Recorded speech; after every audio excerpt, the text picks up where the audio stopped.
네, 오늘 평균 연령이 오늘 좀 많이 높아진 것 같습니다. 네.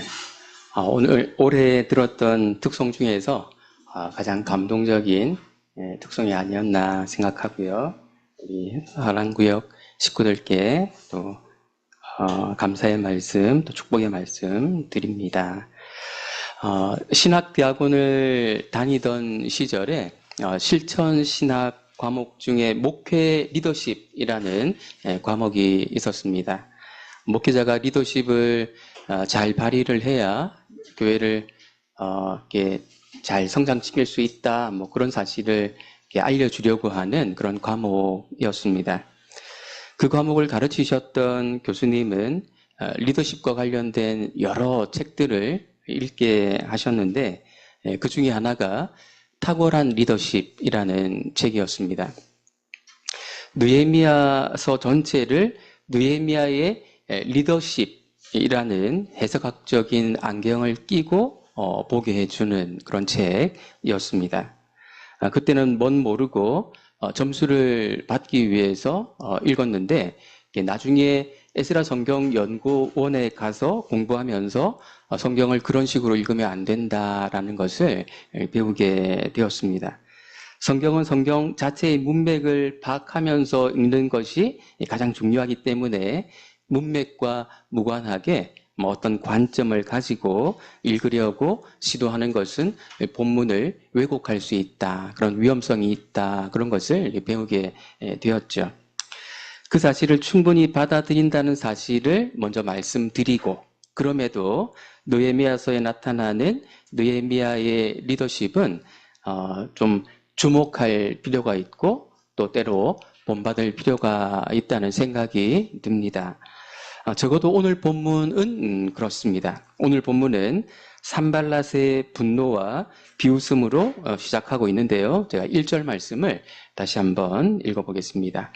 산발랏이 우리가 성을 건축한다 함을 듣고 크게 분노하여 유다 사람들을 비웃으며 산발랏은 당시 사마리아 지역의 총독이었던 것으로 추정되는 인물인데요. 이미 2장에서 등장했었고 거기서도 유다 사람들을 비웃는 모습으로 등장을 했었습니다. 두 번의 비웃는 모습은 산발랏이라고 하는 사람이 그렇게 겸손한 사람은 아니구나라는 느낌을 우리에게 주기 충분합니다. 처음 비웃었을 때는 느헤미야가 기환한 사람들에게 성벽을 건축하자고 제안을 했고 유다 사람들이 거기에 동의했을 때였습니다. 산발랏이 비웃었던 이유는 성벽 건축이라고 하는 것이 정치적인 오해를 불러일으킬 수 있는 일이었을 뿐 아니라 엄청난 노동력이 요구되는 일이었기 때문에 현실적으로 가능하지 않다 여겼기 때문이었을 것입니다. 쉽게 말하면 말도 안 되는 일이다 이렇게 생각한 것이죠. 그러나 우리는 바로 앞장인 3장에서 그 말도 안 되는 일이 현실이 되어가는 과정을 목격한 바 있습니다. 어제 큐티를 하신 분들은 이 일이 이렇게 되어가는구나 라는 사실을 보셨을 것입니다. 모두가 힘을 합치면 말이 안 되는 일이 말이 되는 일이 될 수 있음을 보게 해주는 것이죠. 불가능에 가까운 일도 공동체 모두가 마음을 모으고 각자가 자기 분량의 역할을 충실하게 감당하게 되면 가능한 일로 만들 수 있다는 사실을 배우게 해주는 것이죠. 이러니 산발랏의 두 번째 비웃음은 첫 번째 비웃음과 비교해서 그 성격이 달라질 수밖에 없었습니다. 여전히 비웃었지만 크게 분노했다라는 사실이 강조되어 있습니다. 기분이 나빴을 뿐 아니라 두려움을 느꼈기 때문이었을 것입니다. 두려움을 분노로 표출한 것이죠. 사실 하나님의 백성들은 어느 시대건 세상 사람들로 하여금 이런 두려움을 느끼게 만드는 사람들이어야 합니다. 뭔가 다른 힘으로 살아가는 사람들이다 라는 느낌을 주는 방식으로 그들에게 두려움을 이야기할 수 있어야 되는 것이죠. 물론 그 두려움을 겉으로 표현하지는 않겠지만 말입니다. 산발랏도 그랬습니다.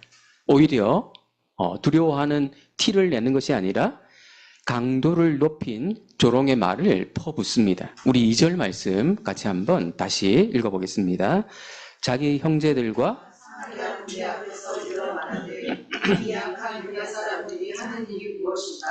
스스로 경고하게 하려는가? 제사를 드리려는가? 하루의 일을 마치려는가? 불탄 돌을 흙무더기에서 다시 일으키려는가? 하고 질문 형식으로 된 이 모든 말들은 다 비아냥되는 말들이죠. 허황된 일을 하고 있다. 헛된 일을 저지르고 있다라는 것입니다. 불탄 돌을 흙무더기에서 다시 일으키려는가 라는 말은 예루살렘이 과거 전쟁에서 불탄 사실을 전제하는 비아냥입니다. 돌이 불에 타게 되면 건축 재료로는 적합하지 않다고 합니다. 겉으로 보기에는 돌이지만 푸석해서 금방 어스러져 버리기 때문에 건축 재료로 적당하지 않은 것이죠. 도비아가 한 말이 바로 그 말이었는데요. 3절을 보시면 암몬 사람 도비아는 곁에 있다가 이르되 그들이 건축하는 돌 성벽은 여우가 올라가도 곧 무너지리라 하더라. 성벽 위에는 사람들이 다닐 수 있어야 되고 때로 무거운 무기도 올려놓을 수 있어야 되는데 여우가 올라가도 무너질 정도면 성벽으로서의 기능을 할 수 없는 것이죠.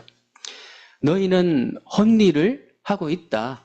헛된 좀 속된 말로 짓거리를 하고 있다. 이렇게 그들이 반복해서 말하고 있는 것입니다. 지금 여기에 있는 우리는 산발락과 도비아의 말이 무슨 위력이 있겠어? 무슨 영향력을 끼치겠어? 그냥 비아냥일 뿐인데 라고 생각하기 쉽지만 그 시대에 그 말을 직접 듣는 당사자들에게는 그렇지 않았을 것입니다. 말이라고 하는 것이 얼마나 강력한 힘을 갖고 있는지 모릅니다. 그래서 우리 시대의 사람들은 언어폭력이라는 말을 사용하지 않습니까? 말이, 언어가 폭력이다라고 느끼는 것이죠. 한번 귀에 들어온 말, 그것도 기분 나쁜 말은 머릿속에서 사라지지 않고 계속 맴도는 경향이 있습니다. 처음에는 별것 아니라고 생각한 말이 머릿속에서 살아 역사하면서 화학 반응을 일으키죠. 말씀이 살아 역사해야 되는데 기분 나쁜 말이 살아 역사하는 그런 일들이 일어납니다. 그래서 의심과 불안이 증폭되면서 무력감이라는 결과물을 낳을 수 있습니다. 산발락과 도비아가 노린 것이 바로 이것이었습니다. 느헤미야는 원수들의 말 공격, 곧 언어 폭력에 기도하는 모습으로 대응합니다. 우리는 오늘 본문에서 느헤미야에 대응하는 모습을 눈여겨볼 필요가 있는데 그 첫 번째 모습이 바로 이 모습이었습니다. 우리 4절, 5절 말씀도 같이 한번 읽어보겠습니다. 우리 하나님이여 들으시옵소서. 오라버니는 그들이 욕하는 것을 자기들의 머리에 돌리사 노략거리가 되어 입안에 사로잡히게 하시고 주 앞에서 그들의 악을 덮어두지 마시며 그들의 악을 도말하지 마옵소서. 그들이 건축하는 자 앞에서 주를 노하시게 하였음이니이다 하고 그들의 악을 덮어주지 마시고 그들의 죄를 용서하지 마십시오. 이렇게 기도하고 있습니다. 시편에서 이 비슷한 내용들을 좀 본 것 같지 않습니까? 시편의 다양한 장르들 가운데 저주시라고 하는 장르가 있는데 이런 식으로 원수가 멸망하게 해달라는, 원수가 넘어지게 해달라는 이런 내용이 담겨 있는 시가 저주시이죠. 우리 그리스도인들이 읽고 보기에는 좀 당황스러울 수 있습니다. 이렇게 기도해도 되나 싶은 생각이 들고 절대 이렇게 기도하지 않는 분들이 대부분일 것입니다.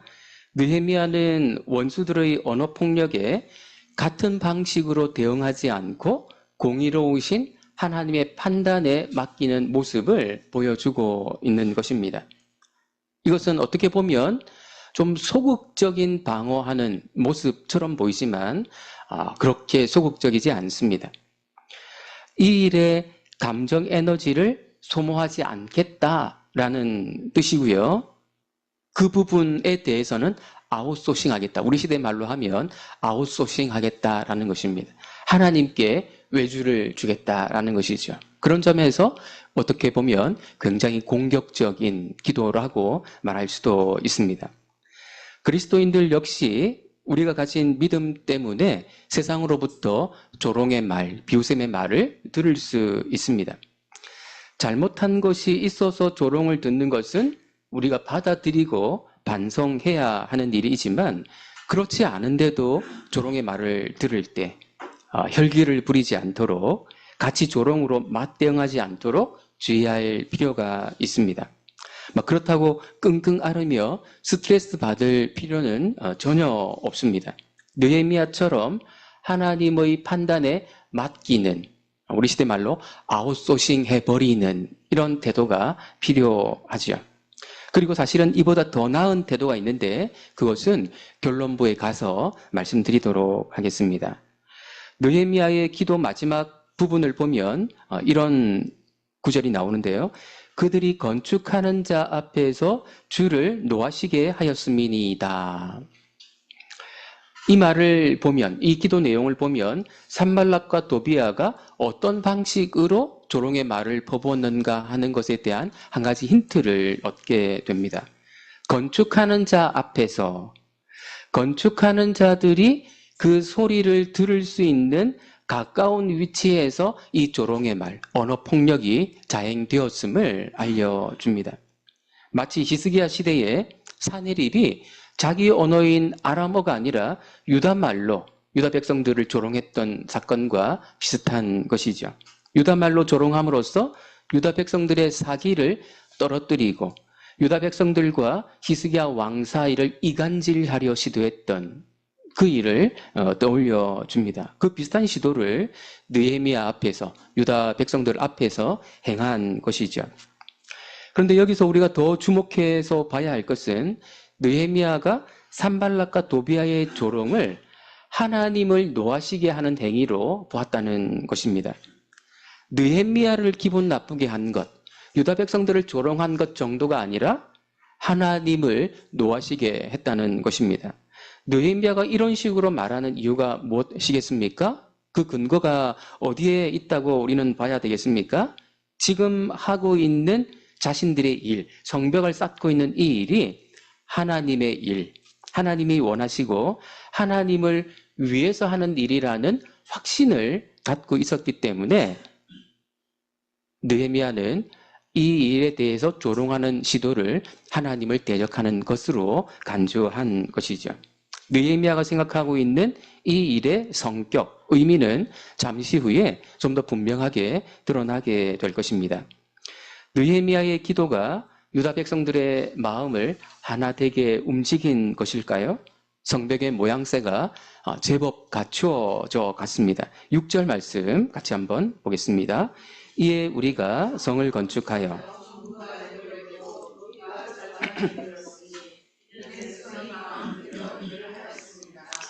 곳곳에서 동시다발적으로 시작된 공사가 이제 다 연결될 정도가 되었고 그 높이도 목표했던 것의 절반 정도 다다르게 되었습니다.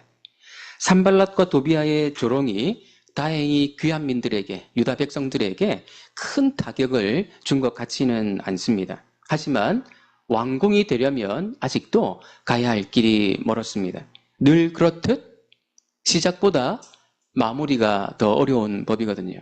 시작은 누구나 다 잘하는데 작심삼일로 끝나버리는 일이 많기 때문에 마무리하는 것, 완공하는 일이 어렵다는 것을 우리는 염두에 둘 필요가 있습니다. 대적들은 쉽게 포기하지 않을 것입니다. 쉽게 포기하면 대적이라는 표현을 쓰기가 좀 그렇죠. 산발락과 도비아는 세력을 규합해서 더 큰 위협으로 다시 공격해 왔습니다. 잘 되고 있다 싶을 때 겸손해야 되는 이유가 여기에 있죠. 우리 7절 말씀도 같이 한번 읽어보겠습니다. 산발랏과 도비아와 아라비아 사람들과 암몬 사람들과 아스돗 사람들이 예루살렘 성이 중수되어 그 허물어진 틈이 메꿔져 간다함을 듣고 심히 분노하여 산발랏과 도비아가 동맹들을 불러 모았습니다. 그들을 설득해서 함께 이 사람들을 공격하자고 설득했을 것입니다. 아라비아 사람들, 암몬 사람들, 아스돗 사람들이 가세했습니다. 수적으로 더 많아진 사람들의 분노는 훨씬 더 큰 위협으로 다가왔을 것입니다. 산발랏과 도비아와 아라비아 사람들과 암몬 사람들과 아스돗 사람들이 거주했던 그 위치를 좀 그림으로 그려본다면, 지도로 그려본다면 이 위협이 더 생생하게 느껴질 것입니다. 산발랏은 사마리아 지역 총독으로 추정되는 인물이라고 말씀드렸는데요. 방향으로 치면 사마리아니까 예루살렘의 북쪽이죠. 도비아는 암몬 사람으로 소개되었고 암몬 사람들이 가세했는데 그들의 위치는 예루살렘의 동쪽이죠. 아라비아 사람들은 예루살렘의 남쪽에 위치한 사람들이고요. 그리고 아스돗 사람들은 옛 블레셋 사람들이 살았던 지역에 속하기 때문에 예루살렘의 서쪽에 위치하고 있었습니다. 그러니 공교롭게도 대적들은 예루살렘을 중심으로 동서남북으로 포위한 채 분노를 드러내고 있었던 것입니다. 그 압박감이 상당했을 것입니다. 그리고 이전에는 조롱의 말로 공격했었는데 그것으로 안 되자 계략을 꾸몄습니다. 8절을 보면 다 함께 꾀하기를 예루살렘으로 가서 치고 그곳을 요란하게 하자 하기로 그렇게 되어 있고요. 11절을 보면 우리의 원수들은 이러기를 그들이 알지 못하고 보지 못하는 사이에 우리가 그들 가운데 달려 들어가서 살육하여 역사를 그치게 하리라 하고 그들의 계략은 소문을 퍼뜨리는 것이었습니다. 무서운 소문이죠. 갑작스러운 공격이 곧 있을 것이라는 소문을 퍼뜨려서 유다 사람들로 하여금 자중질환에 빠지게 하는 것이었습니다. 이런 소문이 돌기 시작하면 귀에 자꾸 들려오면 다리가 후들거리고 손에 힘이 빠지기 마련이죠. 12절은 좀 더 구체적인 정황 한 가지를 우리에게 알려주는데요. 우리 12절 말씀 같이 한번 읽어보겠습니다. 그 원수들의 근처에 거주하는 유다 사람들도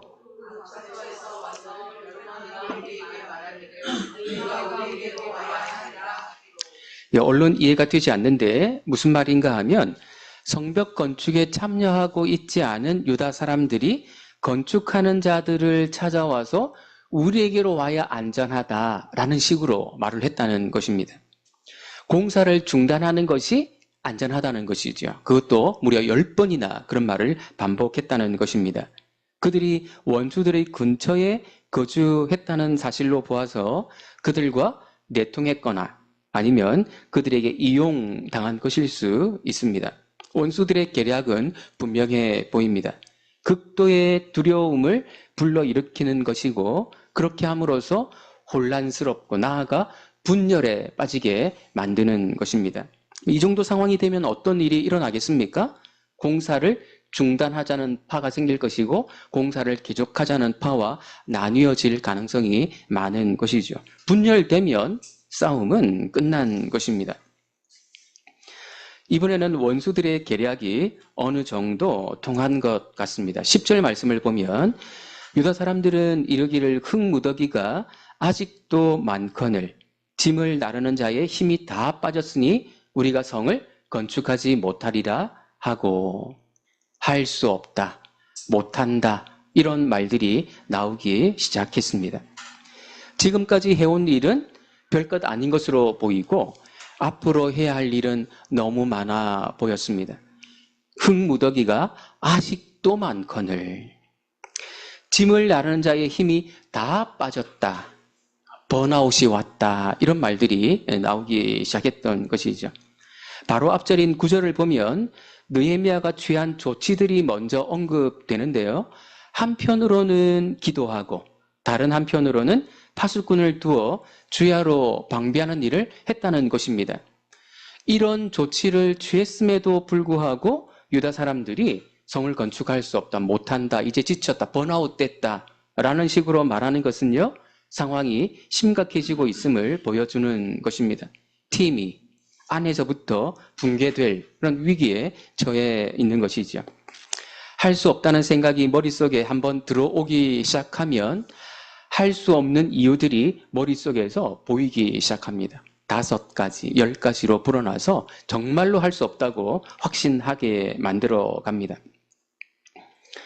그래서 두려움, 패배의식이라고 하는 것이 얼마나 무서운지 모릅니다. 실제보다 상황을 더 부정적으로 보게 만들어서 스스로 무너지게 만드는 경향이 있기 때문이죠. 두려움, 패배의식에 내가 영향을 받고 있는 것은 아닌지 자신을 잘 돌아볼 수 있어야 되겠습니다.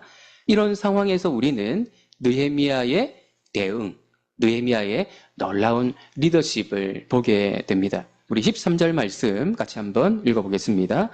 내가 성벽 뒤의 낮고 넓은 곳에 백성이 그들의 종족을 따라 칼과 창과 활을 가지고 서 있게 하고, 네, 뭐 별것 아닌 것처럼 보일 수 있지만 이 조치는 리더로서 아주 탁월한 조치였다고 말할 수 있습니다. 성벽 뒤에 낮고 넓은 곳이면 건축에 참여하는 사람들이 다 볼 수 있는 곳이었다는 의미입니다. 그곳에 종족, 그러니까 가문에 따라서 백성들을 선발해서 칼과 창과 활로 무장한 채 서 있게 했다는 것입니다. 백성들이 두려움에 빠져 있을 때 말로만 용기를 내, 힘을 내 하는 것이 아니라 용기를 낼 수 있도록 먼저 눈을 안심시켜 주는 그런 작업을 한 것입니다. 보이지 않는 공포에 보이는 안전장치로 맞대응을 한 것이죠. 그런 방식으로 해서 백성들의 마음속에 용기를 불러일으키려는 시도를 한 것입니다. 거기서 그치지 않고 느헤미야는 자기 수하들의 절반은 일하게 하고 다른 절반은 무장시킵니다. 그래서 공사도 하고 공격에 대한 대비도 하게 한 것이죠. 심지어 백성들도 무장시킨 채 일을 하게 합니다. 17절, 18절 말씀도 우리 같이 한번 읽어보겠습니다. 성을 건축하는 자와 짐을 나르는 자는 다 각각 한 손으로 일을 하며 한 손에는 병기를 잡았는데 건축하는 자는 각각 허리에 칼을 차고 건축하며 나팔 부는 자는 내 곁에 섰었느니라. 이런 방식으로 일을 하게 된다면 작업 속도는 더뎌질 수밖에 없었을 것입니다.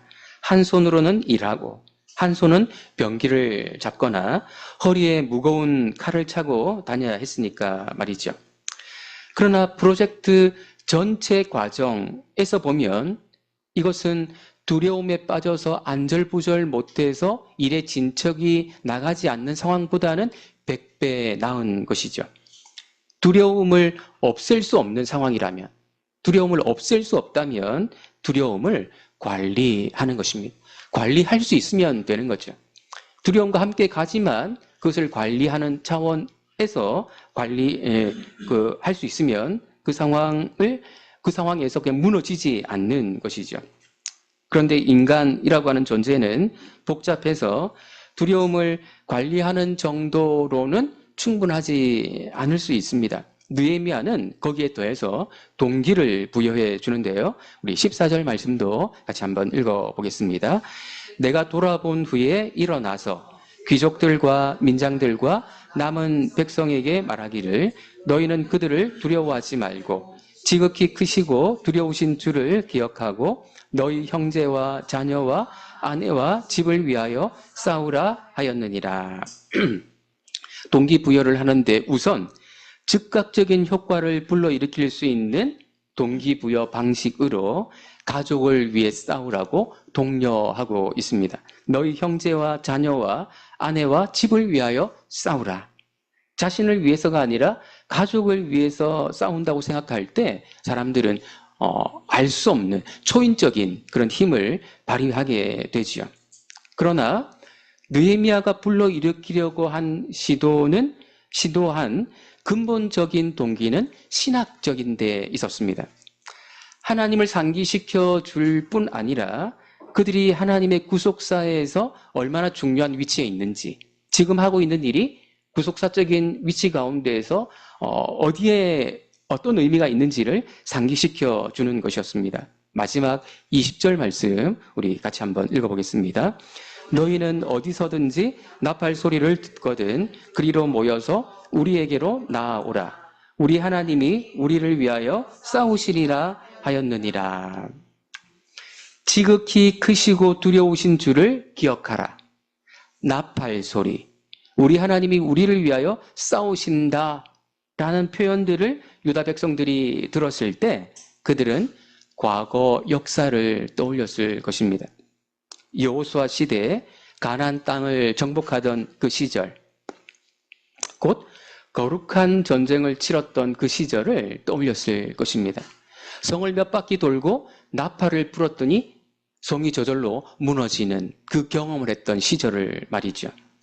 느헤미야는 지금 치르고 있는 원수들과의 싸움이 바로 거룩한 전쟁의 연장선상에 있는 것임을 상기시켜 주려 하고 있는 것입니다. 여러분, 우리는 지금 과거에 치렀던 거룩한 전쟁의 연장선상에 있습니다. 우리도 그 거룩한 전쟁을 치르고 있는 중입니다. 그렇게 말하고 있는 것이죠. 우리는 왜 성벽을 건축해야 하는가?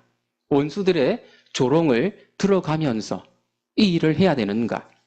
두려움 가운데 있었을 유다 백성들이 스스로에게 물었을 질문이었을 것입니다.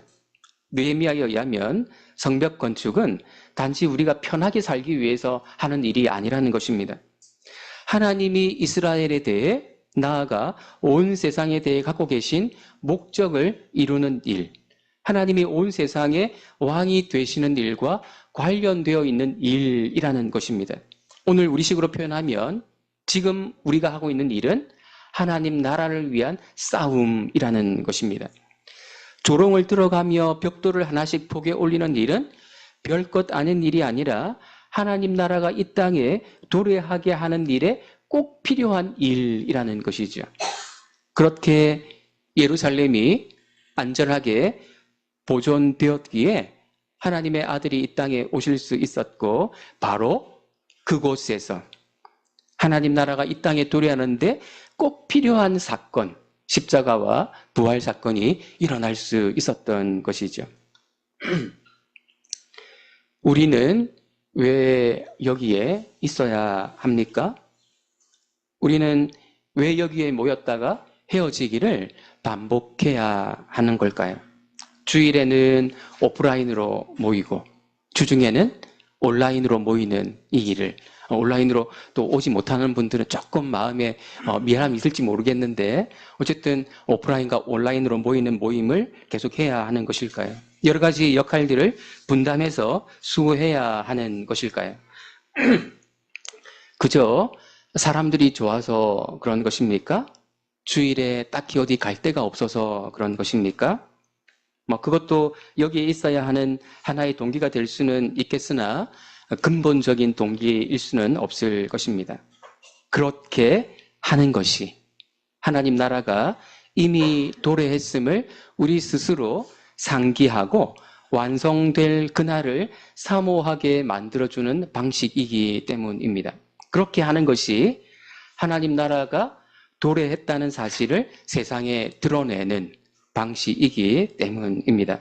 그러니 매주 여기에 모이는 일, 각자 맡은 역할들을 충실하게 감당하려고 하는 이런 일들은 별것 아닌 일이 아닌 것이죠. 우리가 이 길을 걸어갈 때 여전히 눈에 보이는 것만 신뢰하는 사람들로부터 비웃음과 조롱을 당할 수 있습니다. 우리 이웃으로부터 불쾌한 말을 들어야 할 때가 있을 수 있습니다.